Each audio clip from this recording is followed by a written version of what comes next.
Bonjour tout le monde, j'espère que vous allez bien. Il fait super beau, je suis vraiment contente d'être de retour pour l'épisode 3 de l'Écho d'Evelyne.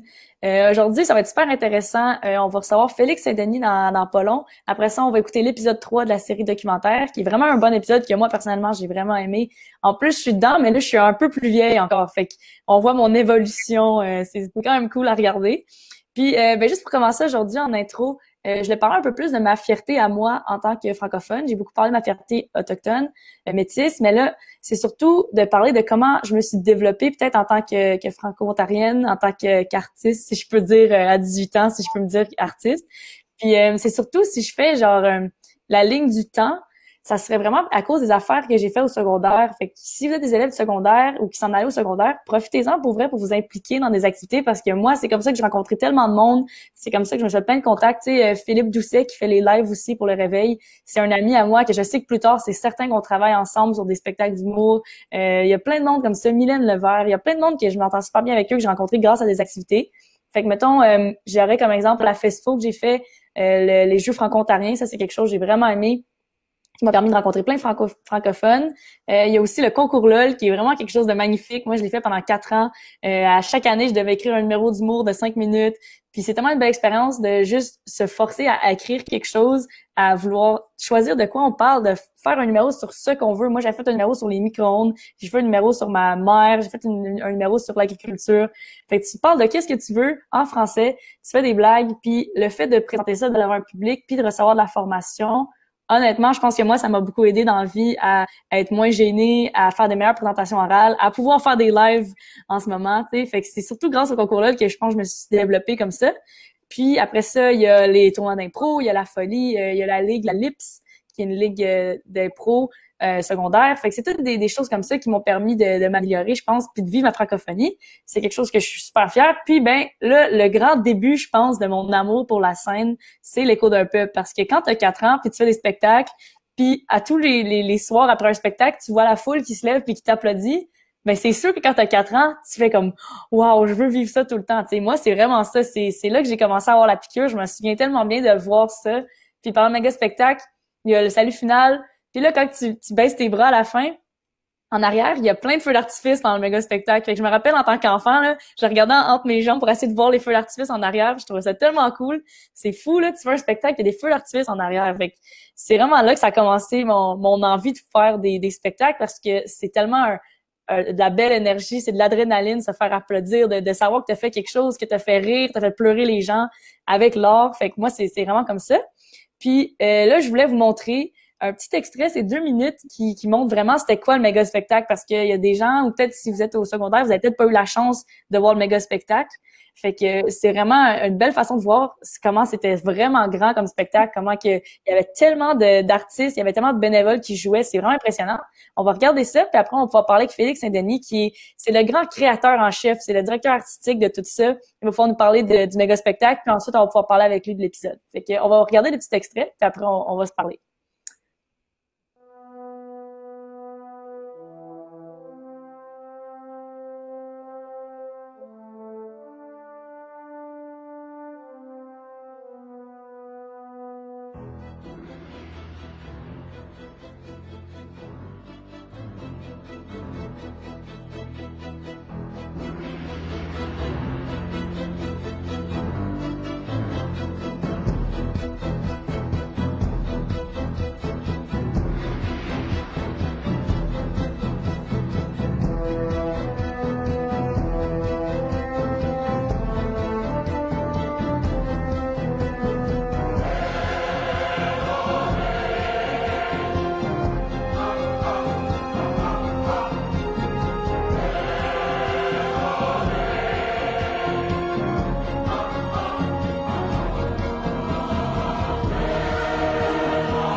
voilà. Hey, avoue que c'est vraiment impressionnant. Moi, je regarde ça, j'ai encore des frissons. Je suis sûre, là, je vois du monde dans le chat qui ont participé à l'écho d'un peuple. Il y a Vincent, là, qui dit comment que, il a jamais pris le temps de regarder le spectacle. Il a joué dedans, mais il l'a jamais vu. Fait que là, regarder ça, c'est sûr que ça doit y rappeler plein de souvenirs. Tu sais, on voit le bateau dont j'ai parlé déjà. On voit la rivière dont j'avais parlé aussi. On voit plein de choses. On voit vraiment bien aussi les costumes de l'écho d'un peuple qui sont super impressionnants, qui ont tous été faits par Geneviève puis plusieurs autres artistes puis plusieurs autres costumières. Mais Geneviève Etier, que je vais recevoir à l'épisode 6, elle va pouvoir nous parler beaucoup des costumes parce que c'est elle en grande partie qui a pensé à tout ça puis qui les a créés. Fait qu'on voit plein d'affaires super intéressantes. Et là, je vais en parler avec nul autre que Félix Saint-Denis. C'est le mieux placé pour nous en parler. Alors, bonjour Félix. Salut, allô Evelyne. Allô. Est-ce que tu peux nous parler un petit retour sur le vidéo qu'on vient de regarder, c'est du méga spectacle? Ben, on va dire, comme tu dis, c'est vrai, hein. Puis quand tu joues à une méga spectacle, on avait du monde de toutes sortes d'âges. Toi, t'avais 4 ans. Puis je sais qu'il y a des familles qui Ouais, nous écoutent comme c'est là, une grosse gang secondaire, des ouais, petits-enfants. Jouer dans l'écho d'un peuple, c'est comme jouer dans un film, mais grandeur nature. C'est incroyable. On a un train. C'est François, le technicien du Réveil, quand il était directeur ouais. général, qui a bâti le train de l'écho d'un peuple. Le navire que tu parlais, que c'est Marc Brisson, un de mes bons amis d'Embrun, avec plein de bénévoles. Écoute, Geneviève Etier, elle a transformé avec 40 costumières.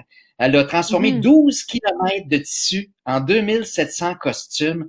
Il y a un phare qui brûle, il y a un phare qui explose, il y a un phare qui tourne, on a des véhicules, on a eu des animaux aussi, deux maisons flottantes, on a rebâti un bassin. On éclaire 1000 pieds de forêt avec toutes sortes d'effets spéciaux. On a 60 coups de fusil à un moment donné juste pour dans une des scènes de bataille. Il y a plein d'effets spéciaux, plein de gens qui ont Mhm. contribué à ça. Au-dessus de 2000 accessoires. Fait que c'est vraiment un méga spectacle. Pour Ouais, raconter 400 vraiment. ans d'histoire, ben, on peut raconter 400 ans d'histoire des francophones, en fait des franco-ontariens, des franco-ontariennes, mais en même temps de relier avec toute l'histoire des francophones en Amérique. Puis évidemment, ben, des autochtones.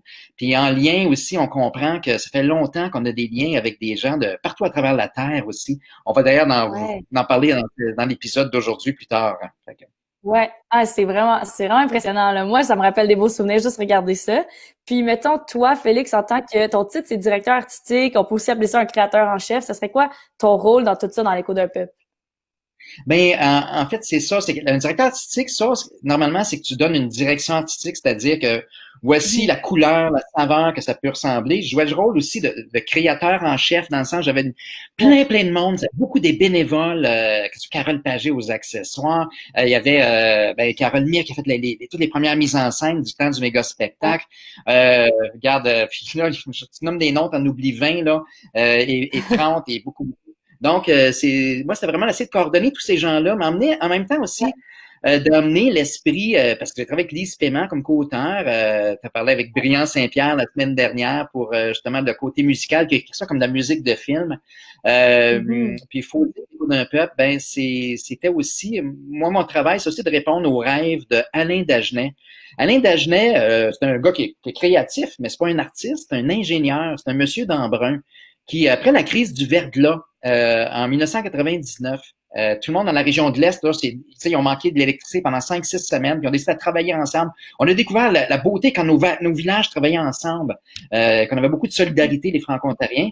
Puis il a dit, ben, si on avait un gros spectacle, ça serait fantastique pour la fierté franco-ontarienne, pour connaître notre histoire, donner un tremplin là, à des jeunes qui ont plein de talents artistiques, ou en tout cas qui puissent le développer. Mais comme toi, comme tu dis, justement, l'écho, ça t'a donné Ouais. un coup de pouce comme comédienne à Ben, l'âge de vraiment, 4 oui. ans. Ouais. Fait que, Mhm. donc là, ils vont Ah, wow. en danse, en combat, en arts martiaux. Ouais. Tu étais cascadeur, danseuse, comédienne. C'était vraiment cool, là.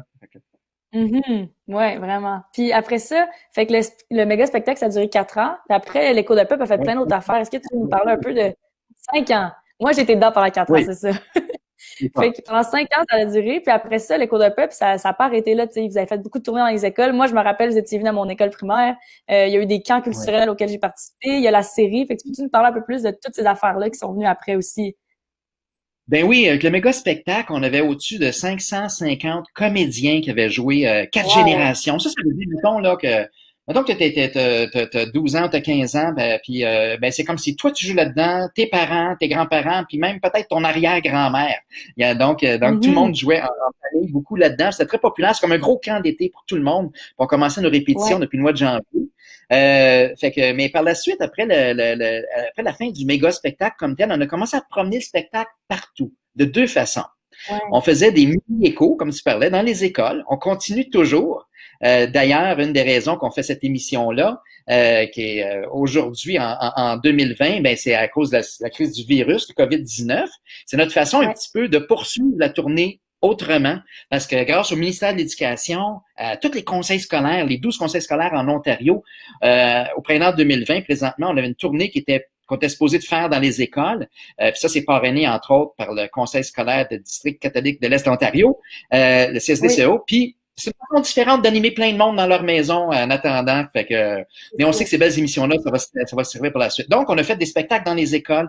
On a aussi fait des gros spectacles dans des arénas, dans des salles Ouais, immenses. Exemple, à Toronto, il y a le John Bassett Theatre. Ça, c'est une des plus belles salles de spectacle à Toronto. Il y a mon ami Robert Guy Despatie, qui est animateur culturel là-bas. Bernard, et également Bernard du Conseil Viamonde, en tout cas, les deux conseils de cette région-là. On a travaillé ensemble, puis on avait 400 comédiens pour fêter le 400e. Puis on était en dessous cette salle-là, c'était où ce qui filmait Canadian Idol, au pied de la tour CN. ok, Fait qu'on wow. faisait des spectacles, 400 comédiens, 2800 spectateurs en 2 jours. Fait que ce qui fait que, juste pour résumer ça, on fait des spectacles partout, de différentes façons. On promène l'écho, on fait réécrire l'histoire des régions, on s'adapte. Des fois, c'est plus autochtone, des fois, c'est plus international. Il y a 80 pays de francophonie, hein. On a des Ouais, franco-ontariens qui sont mais aussi des franco-terriens et des franco-terriennes.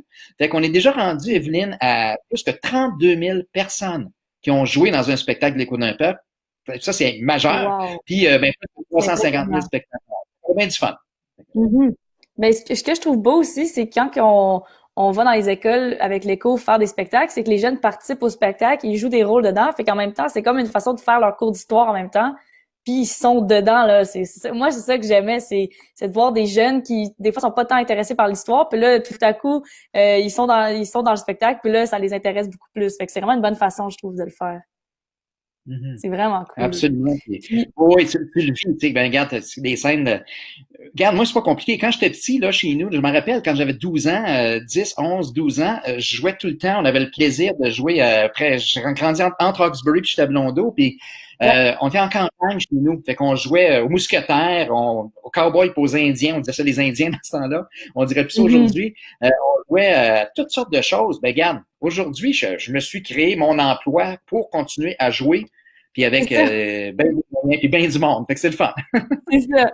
T'as continué qu'est-ce que tu faisais quand t'étais jeune. T'as trouvé une façon de continuer. C'est pas mal cool. Oh, oui, je Puis continue à là, jouer. la C'est vraiment série, c'est ça. Puis la série documentaire Le Nouveau Monde de Champlain, qui est quelque chose de super. Moi, j'adore ça. Je trouve ça super le fun à écouter. Je trouve que c'est une bonne façon de continuer à montrer l'histoire et tout ça. C'est quoi l'idée de tout ça? De où ça a parti? Pourquoi faire une série? Ouais. ben, j'ai eu la chance, moi, comme avec l'écho d'un peuple, puis là maintenant je suis rendu animateur culturel, ça donne bien Ouais. au CSD-CAO, de comprendre qu'avec l'écho d'un peuple, on pouvait aider les écoles à rendre les cours d'histoire le fun, comme tu disais. Puis Mhm. nous autres, à l'écho d'un peuple, ça fait depuis qu'on a créé l'écho, là, quand on a commencé à l'écrire en 2000, puis on n'a pas pris de temps, là, en 2000, de 2000 à 2004, 2005, on a plein de personnes autochtones aussi qui nous aidaient. C'est important pour nous de raconter l'histoire du mieux possible. Comme disent les adultes, il n'y a pas de consensus, il n'y a pas une histoire autochtone. Il n'y aura jamais tout le Ouais. monde qui est d'accord. C'est normal, on a différentes lunettes, différentes perceptions. Mais c'est important pour nous, quand on parlait de culture autochtone, surtout nos liens comme franco en lien avec les autochtones, d'essayer de le faire en respect. Donc, on a commencé à créer plein de choses avec des aînés autochtones, puis avec des historiens de partout. On va se raconter cette histoire-là. On va le faire dans un format Mhm. jeunesse. Donc, notre série, elle Ouais. vise les cinquième année, mettons les 10 à 16 ans à peu près. Puis Ouais. c'est sûr que nos personnages, c'est des personnages modernes.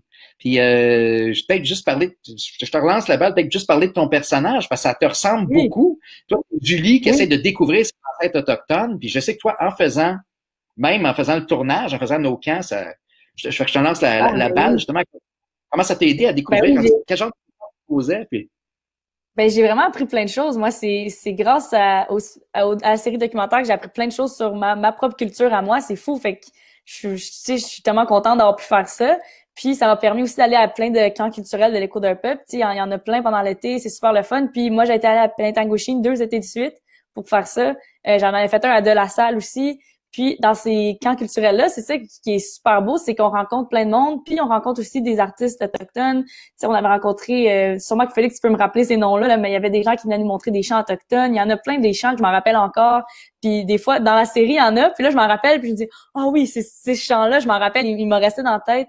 Puis c'est des choses que j'aurais pas eu la chance d'apprendre si j'avais pas participé à l'écho d'un peuple. Puis c'est vraiment ça qui m'a permis d'apprendre par rapport à ma culture à moi. Fait que c'est ça que je trouve merveilleux, là. Ouais. ben oui.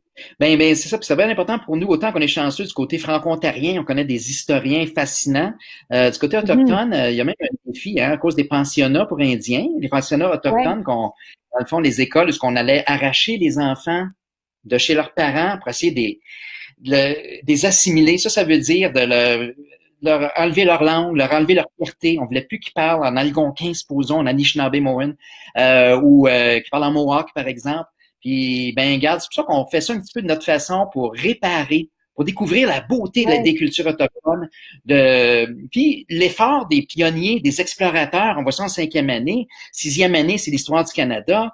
7e, 8e, on commence à comprendre, à parler de territoire, d'enjeux, toute la question des traités avec les Autochtones qu'on a Mhm. maltraités. En même temps, la Confédération du Canada, on voit ça en 8e année, fait que tout est interrelié. Vous allez voir dans cette série-là, on se voyage dans le temps, on est là 400 ans environ, dans le tout début, mais en même temps, on parle toujours de plein de choses jusqu'à aujourd'hui, donc c'est très moderne.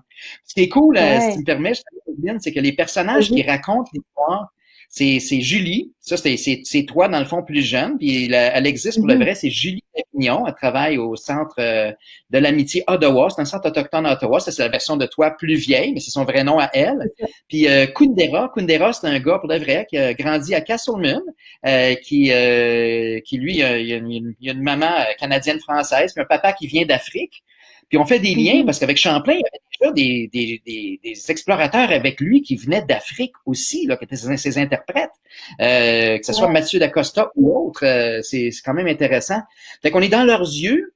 Puis quand on faisait les camps culturels, quand tu regardes ça, là, tu te dis, hey, comment c'est ça que t'as cool, là, qui sont comme 100, 200, 300 dans un Ben oui, village. c'est ça. Là, t'as du monde, là, comme, t'as des personnes noires qui jouent, là, des Wendat.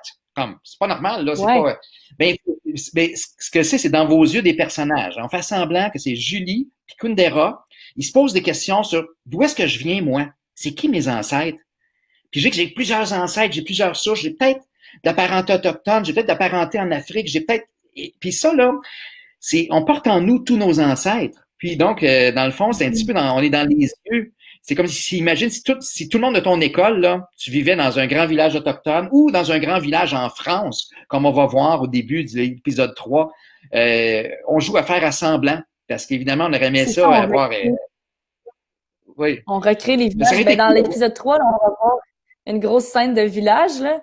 Puis c'est impressionnant parce qu'il y a plein de jeunes qui jouent là-dedans, plein d'acteurs. C'est vraiment impressionnant à regarder. Oui. Wow. Puis là, je sais qu'il nous reste une couple de minutes. Moi, juste mentionner, c'est ça, Vas-y. parce qu'il y a beaucoup de monde. Les connais pas, c'est une histoire de famille, hein. Il y a plein d'individus, il y a plein de monde. On en parlait tantôt. Moi, ma famille est très, très active dans l'écho d'un peuple. Mon père, c'est conseiller en Mhm. histoire, c'est Yves Saint-Denis. Vous allez le voir là-dedans. Il joue le rôle de ton grand-père. Fait que les personnages Oui, modernes, c'est oui. des vraies personnes, mais les liens de parenté sont pas vrais. Mais c'est toutes des Mhm. vraies personnes. Mon père, c'est un passionné, c'est un prof de français, mais c'est un passionné d'histoire. Il adore Champlain. Il y Ouais. a ma fille Annick, puis son chum Philippe sont allés en Europe, puis ils ont pris une journée de leur voyage, ils ont pris une caméra pour aller filmer Honfleur. Honfleur, c'est la ville où ce qui est parti Champlain. Vous allez voir, il y a un petit truc de magie au début, c'est pas mal cool. Puis tu vois, c'est Philippe qui filme ses pieds, ses espadrilles rouges, comme si c'était Oui. les pieds de Kundera. Là. On a triché, on a plein de trucs comme ça. Fait qu'ils sont allés là sur leur temps de vacances pour me donner un coup de main. Geneviève, on en a parlé, que Mhm. c'est mon épouse. Fait, en tout cas, plein de parentés, plein de monde qui ont participé à ça. À aider, Je ouais. voulais dire aussi que Mettons, dans le les... visage. Oui, vas-y, ma Vas-y. chère. Ah, mais vas-y, je pense que Le- t'avais parlé du visage de Champlain, puis c'est intéressant. ouais, le visage de Parce que, Champlain, pour le vrai, il est tellement important, Samuel de Champlain, parce que si c'était pas de lui, ben, on ne serait pas ici. Il avait la C'est tête ça. dure, parce que c'était dur, là. Oui. Hein, cinquième année, on apprend ça les explorateurs, c'était comme partir, arriver sur la planète Mars.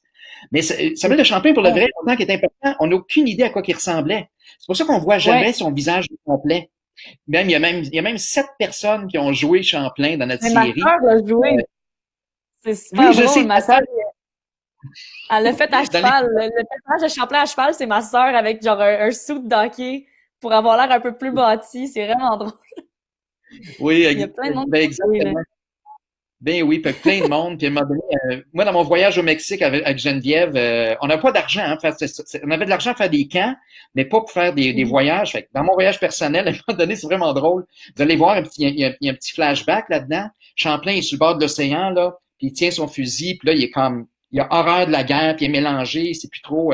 Fait que, mais ça, on a filmé ça directement dans le village, dans le resort où ce qu'on était au Mexique. C'est- Champlain était au Mexique pour le vrai. Ouais, Mais 400 heures, on a filmé ça. Tout le monde nous regardait. C'était en arrêt de nous autres. le Tout le monde monde devait sont. se demander.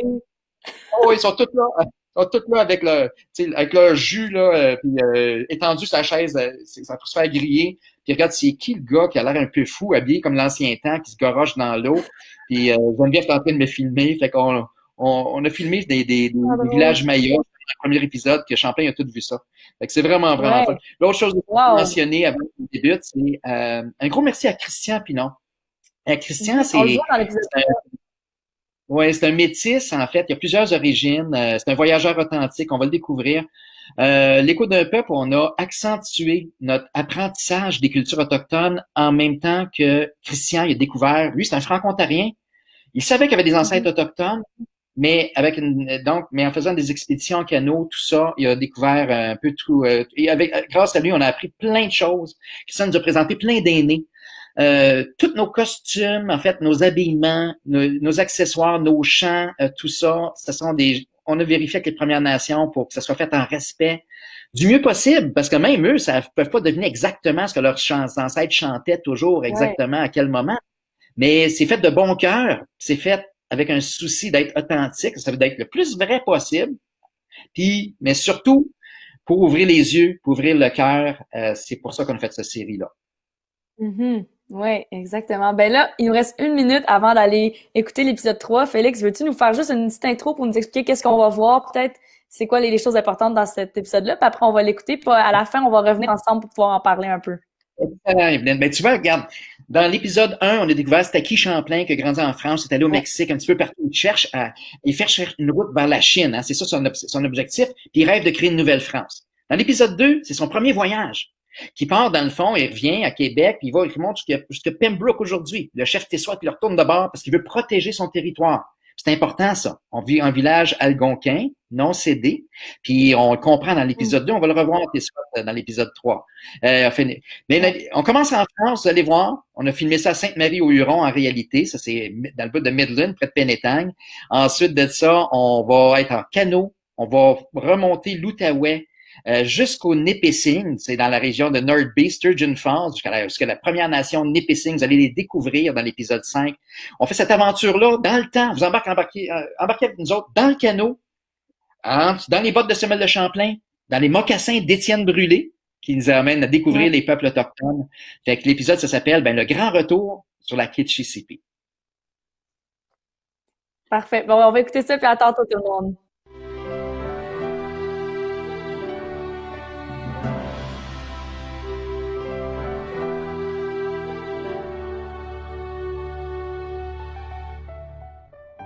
Cette suite du documentaire d'action Le Nouveau Monde de Champlain comporte des scènes de villages autochtones jouées par plus de 700 jeunes, autochtones et franco-ontariens de toutes les origines. Ces jeunes ont été invités à des camps de découverte culturelle organisés par l'Écho d'un peuple. Tous ces bénévoles ont été guidés par des animateurs culturels autochtones et francophones grâce à l'appui des fonds d'animation culturelle du ministère de l'Éducation de l'Ontario.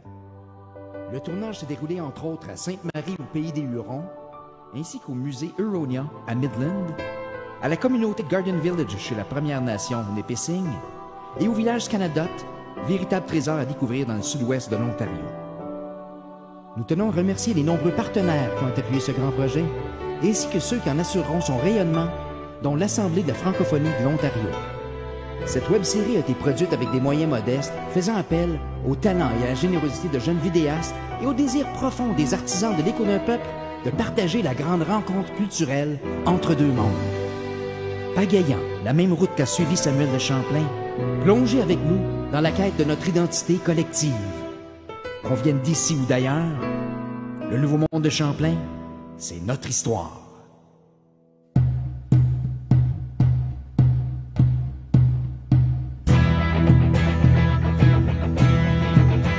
Miigwech, Kichisipi Anishinaabe, Ho.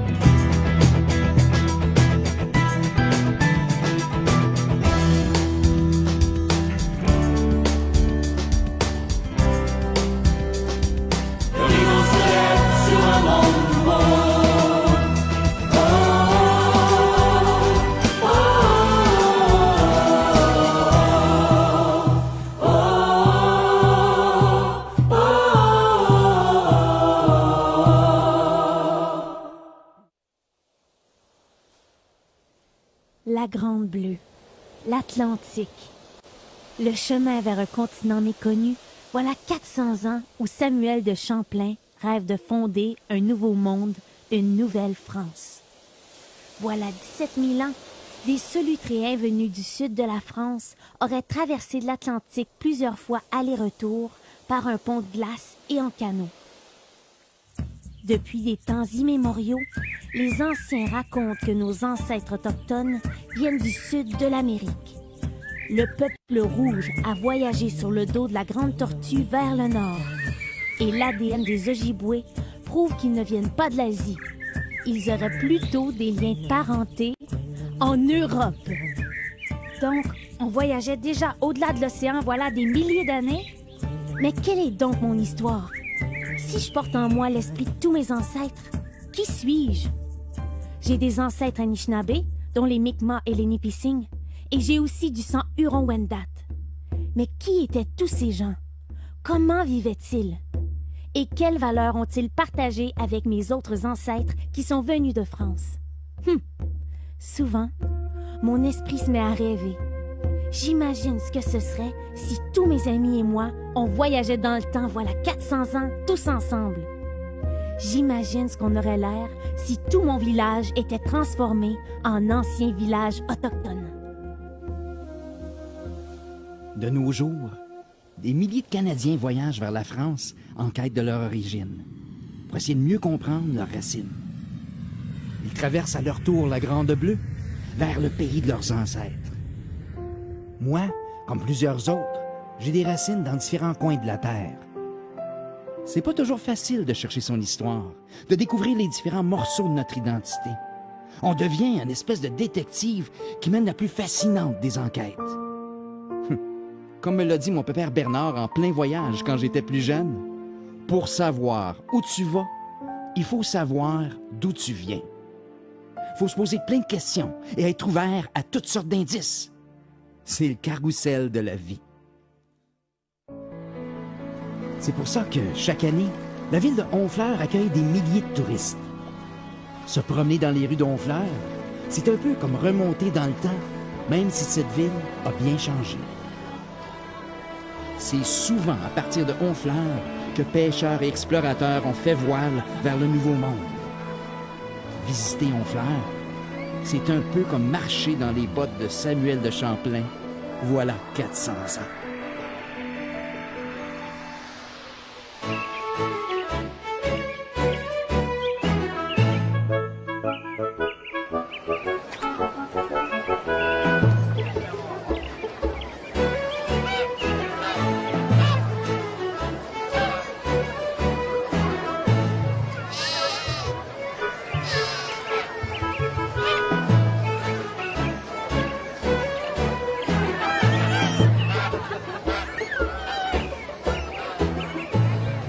Aujourd'hui, c'est jour de fête à Honfleur.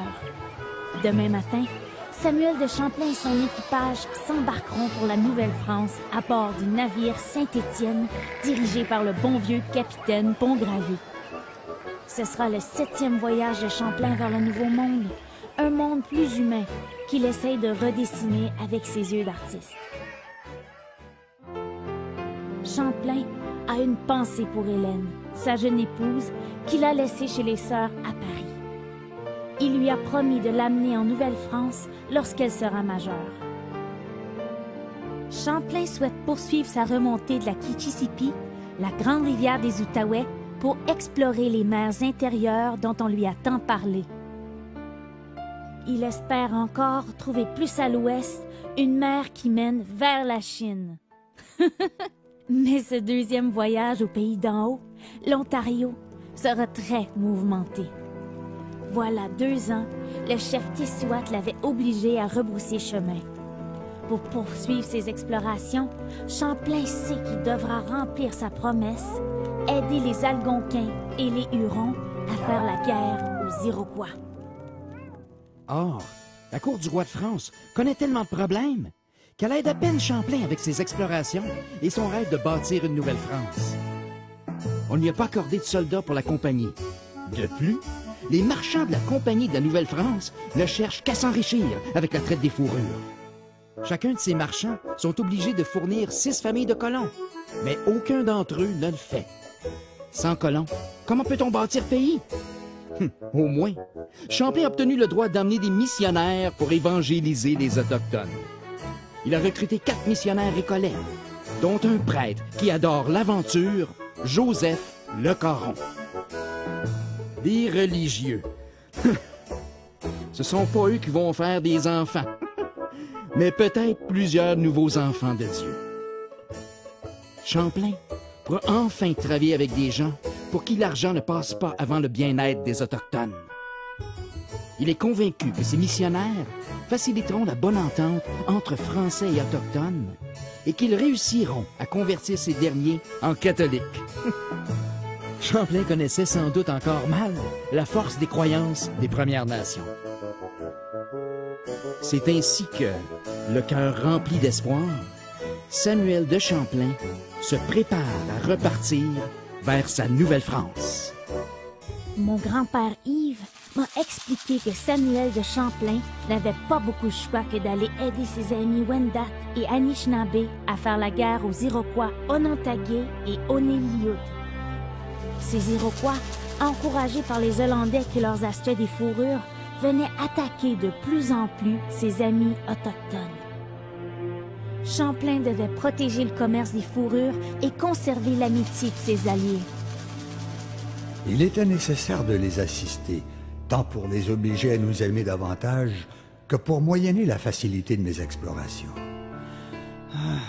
J'y voyais comme un cheminement et une préparation à leur conversion au christianisme. Une fois de plus, Samuel de Champlain, ce rêveur qui a été dégoûté par les guerres alors qu'il était plus jeune, décide de prendre les armes. Cette fois-ci, la traversée ne durera qu'un mois. Aussitôt arrivé à Québec, Joseph Le Caron embauchera des pagailleurs Huron-Wendat qu'il trouvera honnêtes, splendides, rayonnant de simplicité et désireux de connaître le Dieu chrétien. Joyeux et empressé, le père Joseph n'attend même pas Champlain et part vers la Huronie 1 semaine avant lui avec une douzaine de Français. Le père Joseph est un drôle de moineau. Pour Samuel de Champlain, c'est le 9 juillet que la véritable aventure commence. Champlain est guidé par des canoteurs Hurons et accompagné de 2 jeunes Français aussi rêveurs que lui, Thomas Godefroy et Étienne Brûlé. Étienne hiverne parmi les Hurons depuis 5 ans. Il est sans doute devenu le meilleur truchement qui soit, c'est-à-dire un interprète qui comprend les coutumes du pays. Avec Tissouat, Champlain a compris à ses dépens qu'il faut respecter les coutumes et l'équilibre établi entre les Premières Nations. Pour Champlain, Étienne Brûlé est devenu l'homme de confiance qui peut bâtir des ponts entre ces 2 mondes. La culture et les croyances font des 2 peuples, français comme Hurons, des amis fascinants, parfois redoutables et surtout bien étranges. Après avoir remonté le fleuve Saint-Laurent, la rivière des Prairies, et traversé le lac des 2 montagnes, Samuel de Champlain revoit enfin la Kichissippi, la rivière des Outaouais. Il affronte de nouveau l'effroyable Lonceau à Hawkesbury, où, ne sachant pas nager, il avait failli y laisser sa peau. 400 ans plus tard, on y hissera fièrement le drapeau franco-ontarien, où flottent côte à côte le lys venu de France et le trille sauvage, enraciné dans les forêts de l'Ontario depuis des temps immémoriaux. L'équipage passe le futur territoire de Rockland. 4 siècles plus tard, de fiers métis tels Louise Vian se sont donnés comme mission de partager les valeurs qui se sont tissées au fil des ans entre autochtones et francophones. Comme on le constate ici à l'école Béatrice-des-Loges à Orléans, ces amitiés sont aussi colorées que les fameuses ceintures fléchées. Champlain est loin de se douter que, grâce à la Société franco-ontarienne du patrimoine et de l'histoire d'Orléans, exactement 400 ans plus tard, jour pour jour, soit le 4 juin 2013, des jeunes franco-ontariens et métis de l'école de La Salle commémoreront son premier voyage en Ontario. Dans la région d'Ottawa, Champlain revoit les magnifiques chuteries d'eau.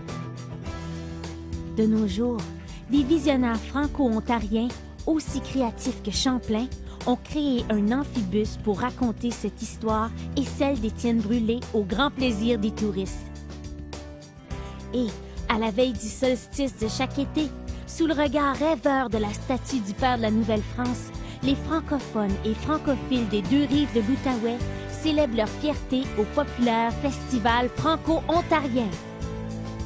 Pour souligner les voyages de Champlain en Ontario, de jeunes artistes de partout en province ont créé une murale majestueuse. Ils étaient venus participer au festival Visionnaire, accueilli par l'école de La Salle. Champlain était lui-même un artiste.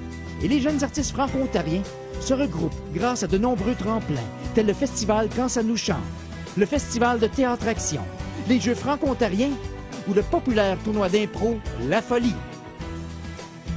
Pour le 400e, mon père Buddy a créé une superbe bande dessinée, Le Rêve canadien. Ça raconte sa vie de jeune immigrant francophone qui a débarqué à Toronto à l'âge de 17 ans. On y découvre comment, grâce aux organisations et activités franco-ontariennes, mon père a réussi à se créer ici une nouvelle famille, son nouveau monde. Et de nos jours, partout en Ontario, des gens des Premières Nations, des Inuits et des Métis se regroupent dans des centres de l'amitié autochtone. On y organise des soirées culturelles pour partager la culture. Tout le monde y est le bienvenu. Et on peut apprécier plein de talents, tels les chanteurs au Town Boys au centre Wabano.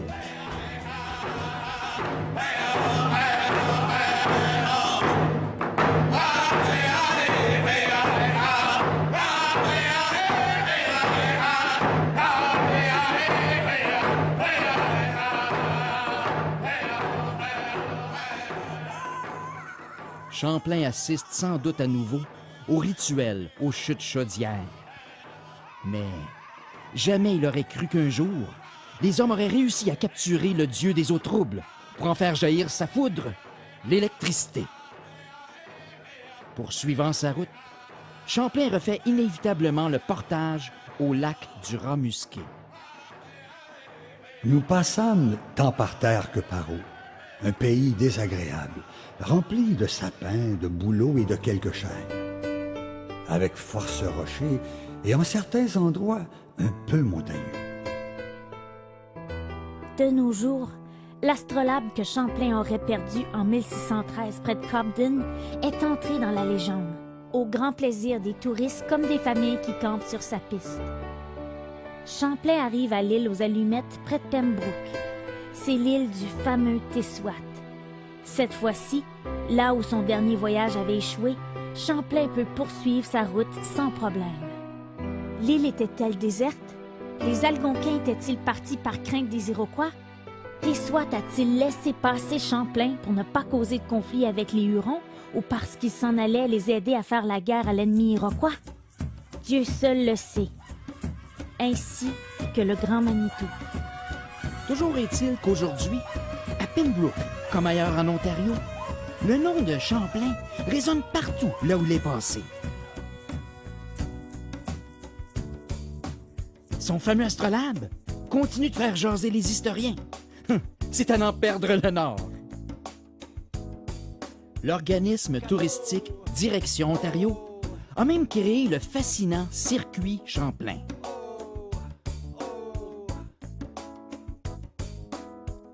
« 400 ans après le conflit entre Clissoit et Champlain, de jeunes franco-ontariens métis de l'école L'Équinoxe à Pembroke ont mis à l'eau un canot algonquin. Ce canot traditionnel, nommé la Continuité, est un magnifique symbole de cette grande rencontre entre deux mondes. C'est le voyageur Christian Pilon qui leur a enseigné cet art traditionnel. Grâce à ce précieux savoir-faire transmis par son aîné Marcel Labelle, Christian amène des jeunes de plusieurs écoles à découvrir l'univers autochtone. Champlain continue à remonter la Kichisipi, mais ne prend pas la peine cette fois-ci de noter dans son journal tout ce qu'il observe sur son passage. Il admire sans doute le fameux rocher à l'oiseau près de Petawawa. C'est un grand lieu sacré chez mes ancêtres Anishinaabe. On peut encore y admirer des pictogrammes dessinés en des temps immémoriaux. Les Français et leurs guides passent l'endroit surnommé la rivière Creuse, puis admirent les deux rivières. Dieu a voulu donner à ces terres affreuses et désertes quelque chose en sa saison pour servir de rafraîchissement à l'homme et aux habitants des lieux. Il se trouve le long des rivières une si grande quantité de bleuets qui est un petit fruit fort bon à manger, et en telle quantité que c'est merveille. L'équipage fait sans doute escale à la célèbre pointe historique de Mattawa, là où tous les grands explorateurs et pionniers s'arrêteront, tels Radisson, Pierre Lemoine d'Iberville, les frères de la Vérandrie, ou encore le père de la première métisse au Nipissing, Jean Nicolet. Mattawa veut dire lieu de rencontre.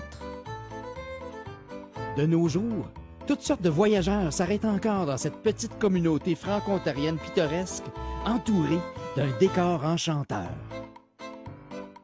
On prend le temps de casser la croûte et de se divertir. À Mattawa, on retrouve une foule d'artisans uniques. Par ses toiles et ses récits, comme Champlain, Clermont Duval raconte l'histoire des rêveurs de ce pays.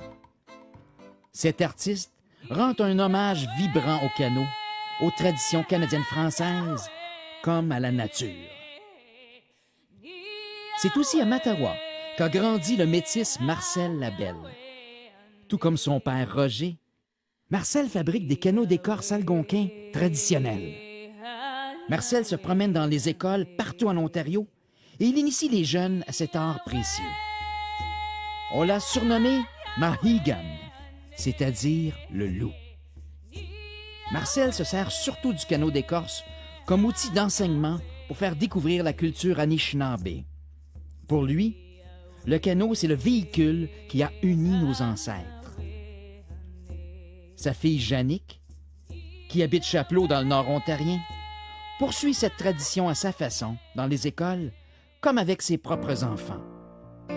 Les Labelles, c'est 4 générations de fiers métis bien actifs.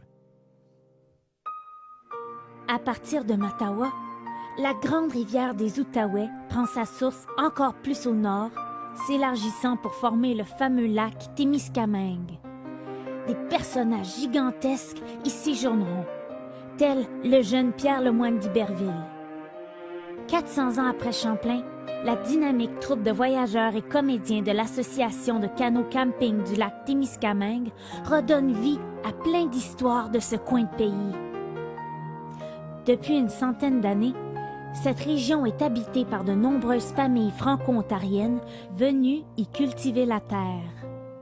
Et les Anishinaabe de la Première Nation Témiscamingue, comme tous les autres habitants, continuent à s'émerveiller devant le majestueux lac Témiscamingue à partir d'un lieu mythique et légendaire, le Rocher du Diable.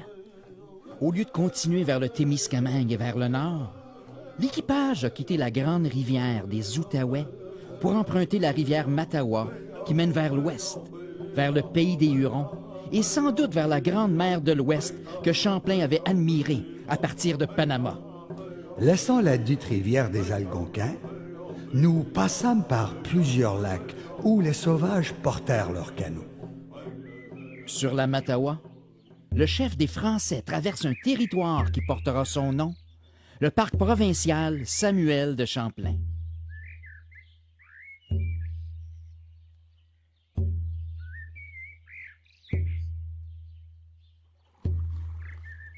Du matin au soir, les pagaies des canotiers tranchent les eaux du lac Talon, entourés d'impressionnantes parois rocheuses qui reflètent la puissance du bouclier canadien.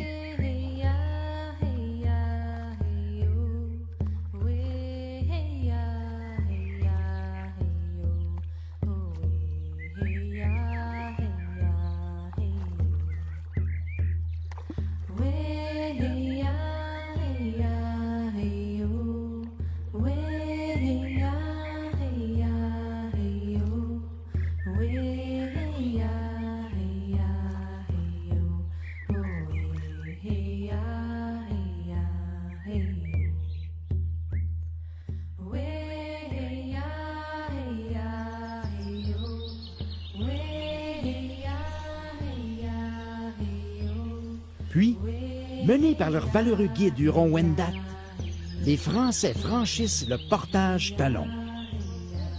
Ce célèbre portage fera grogner des milliers de voyageurs canadiens, français et métis qui suivront. Il paraît que cette épreuve était tellement difficile que plusieurs voyageurs décidaient de retourner à Montréal en sauvant la cachette pendant la nuit.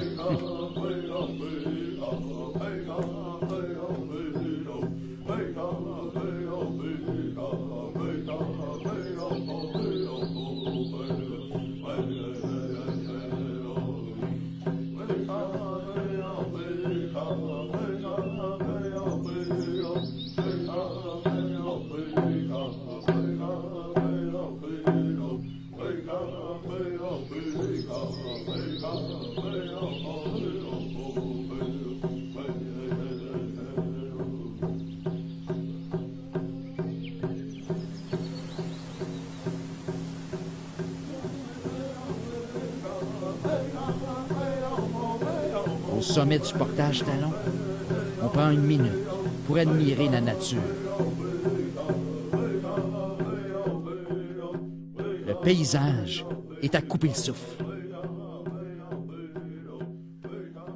Les canotiers devront ensuite franchir le lac à la truite, puis affronter le quatrième pire portage au Canada, la Vase.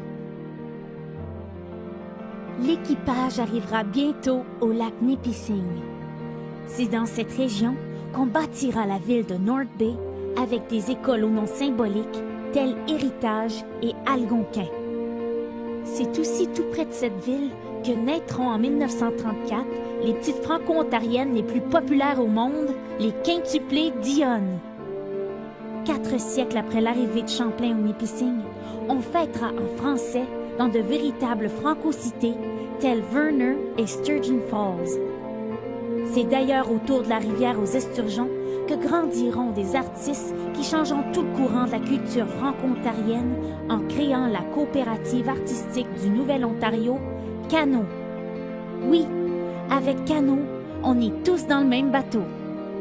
Dans cette région, au moins 20% des jeunes franco-ontariens ont des racines autochtones. Champlain va-t-il enfin rencontrer les fameux Nipissing? Ce sont eux que Tessouat avait surnommés les dangereux sorciers. Moi, mon père m'a appris à éviter à tout prix les préjugés, surtout entre peuples et nations. Le mépris pour celui qui est différent peut causer la guerre et même le génocide. C'est pour ça que mon père, Buddy, a quitté l'Afrique pour créer ici un nouveau monde plus humain, comme Champlain.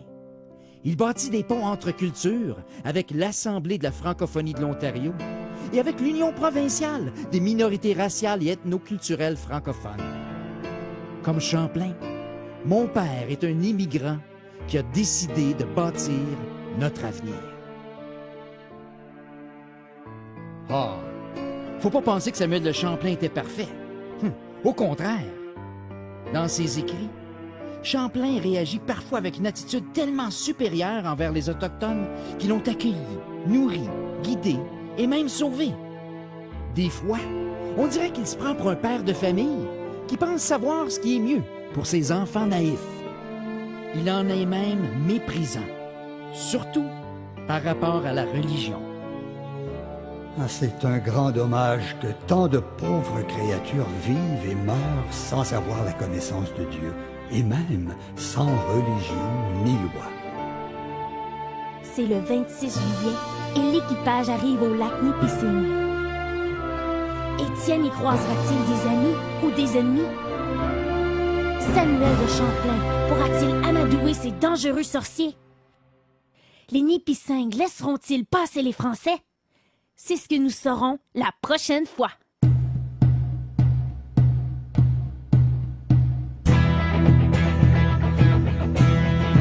Kichimigwech, Kichisipi Anishinaabe, Ho.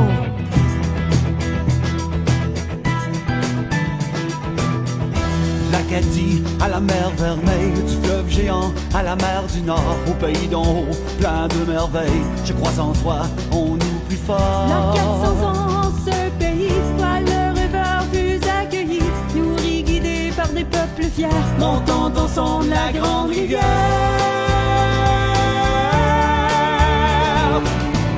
Accroche à ton grand rêve, bagaillons, jusqu'au bout de la terre, dessinons ce nouveau monde, cette nouvelle France, comportons-nous avec puissance.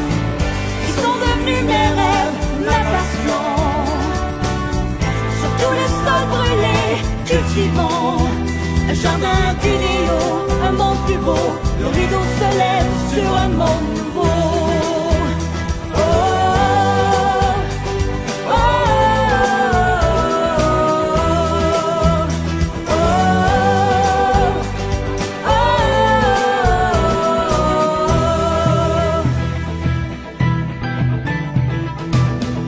Comme noyé, je fais le long saut, devant nos yeux chute le rideau. Pour contourner les bleus de la vie, on rêve tout haut, on cueille ses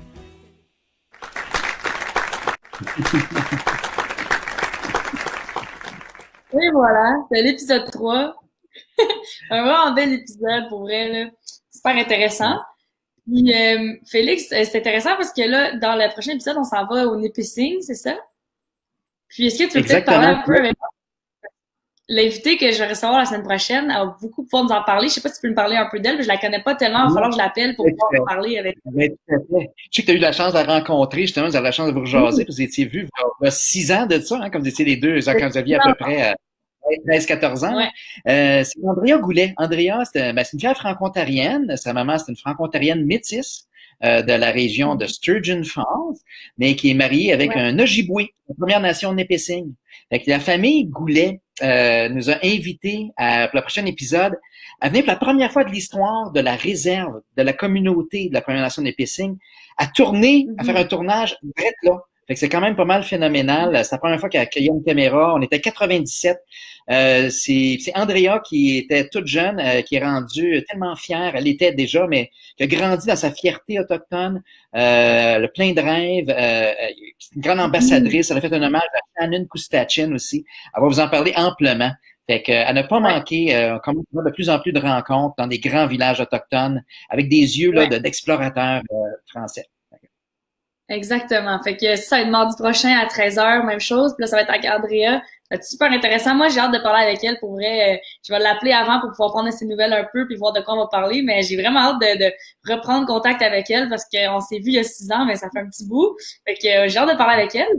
Puis Félix, par rapport à l'épisode 3, qu'est-ce qu'on vient de voir? T'as-tu quelque chose à dire? Je vois, en arrière de toi aussi, il y a plein d'accessoires. Puis tu m'as dit c'est plein d'accessoires. Oui, c'est ça. J'ai plein d'accessoires dans le fond. Il ne reste pas beaucoup de temps, mais exemple, le fameux astrolabe de Champlain, ça, c'est une réplique. Celui qu'on avait dans les premiers épisodes était en bois. C'est mon ami Luc Desjardins qui avait fait ça. Fait que je cherche la caméra comme ça. Fait que dans le fond, ça, c'était comme son GPS. Il était incroyable. C'est le Google Earth de l'époque. On a différentes choses. Ça, j'ai eu la chance ici, c'est une statue qui s'appelle La Rencontre. Grâce à tout ce travail-là, puis l'Assemblée de la francophonie de l'Ontario, j'ai eu la chance de reconstituer plus tard l'arrivée de Samuel de Champlain chez les Wendat à Penetanguishene, là exactement, c'était le 1er août, en fait, de 2015, c'était exactement 400 ans jour pour jour. On a travaillé avec les Hurons-Wendat, avec lesquels on est devenus amis, beaucoup. Et d'ailleurs, on était conseillés. Tous nos chants Wendat qu'on fait depuis des années, c'est Christian Lavaux, c'est sa mère qui nous a conseillés pour des chansons. Christian nous a montré des danses. Il y a plein de monde, des gros Louis qui nous ont aidés. Luc, au niveau de l'histoire des Wendat, entre autres. Puis, fait que dans le fond, toutes sortes de choses.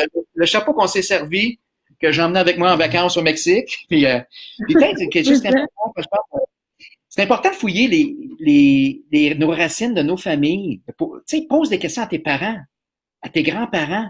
Tu as de la chance d'avoir tes arrière-grands-parents. Pose-en des questions. Nos ancêtres, ils viennent de où? Ils viennent de partout à travers le monde. Il y a 80 pays de la francophonie aujourd'hui, mais peut-être ici, si toi, ta famille, c'est une vieille famille qui avait ici au Canada, tu as peut-être du sang autochtone, puis ça se calcule pas en pourcentage. Tu portes en toi tous tes ancêtres. Puis on a l'héritage d'une fierté franco-ontarienne, ça c'est extraordinaire. Puis on a fait 10 000 DVD du Nouveau Monde de Champlain, ça c'est l'Assemblée de la francophonie, c'était le 400e en 2015. Puis le petit bonhomme que là-dessus, ben il y avait, celui qui joue le fils d'Étienne Brûlé. Ben, c'est mon petit garçon. Il s'appelle Olivier. Il est dans le bras d'Étienne Brûlé. C'est Geneviève, ma conjointe, on voit la main, là, qui joue le rôle de ses ancêtres Wendat. Geneviève a des ancêtres Wendat qui ont habité là, en Huronie. Vous allez le voir dans l'épisode 5. Il y avait juste 7 semaines. Il était un bébé naissant. Donc, ça permet, dans le fond, on pose des questions. Tu peux découvrir qu'il y a une histoire fascinante. Tu peux faire des films d'action, d'aventure sur tes ancêtres. Ben, puis c'est ça le but de l'Écho d'un peuple, de partager ça. Okay.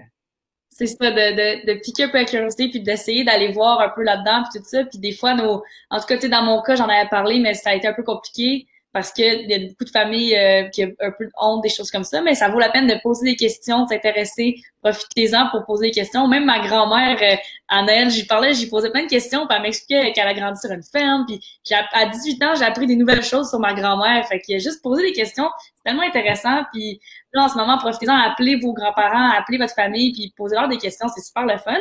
Puis là, pour terminer notre épisode d'aujourd'hui, Félix en a un peu parlé tantôt, mais il faut vraiment remercier les gens qui permettent à l'Écho d'un peuple, qui permettent au réveil d'avoir une émission, l'Écho d'Evelyne. Tu sais, il y a le conseil scolaire CSDCO, il y a plein d'autres conseils scolaires en Ontario, il y a le ministère de l'Éducation, il y a les artistes autochtones qui ont travaillé avec nous. Moi, je veux remercier aussi personnellement Félix qui a pris le temps de venir parler avec nous. Il est tellement intéressant. Moi, j'apprends toujours avec toi. Fait que je trouve que qu'est-ce que tu fais pour l'Écho d'un peuple, c'est magnifique. Puis moi, je souhaite beaucoup de longues années à l'Écho d'un peuple parce que c'est merveilleux.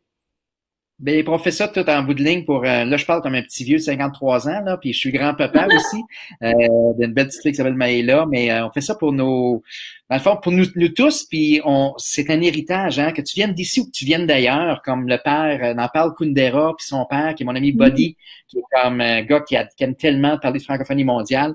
Ben, tu sais, tous nos petits garçons, là, qui s'appellent Olivier, c'est l'arbre de la paix. On a un petit garçon qui s'appelle Étienne, qu'on a nommé d'après Étienne Brûlé. On a une histoire fascinante. C'est plus qu'on commence à la découvrir, plus qu'on dit, oh my God, un jour, on aura beaucoup d'argent à faire des vrais gros films d'action, de suspense pour célébrer ça. Merci beaucoup. Bravo à la gang du Réveil. Bravo Evelyne. Puis à la prochaine.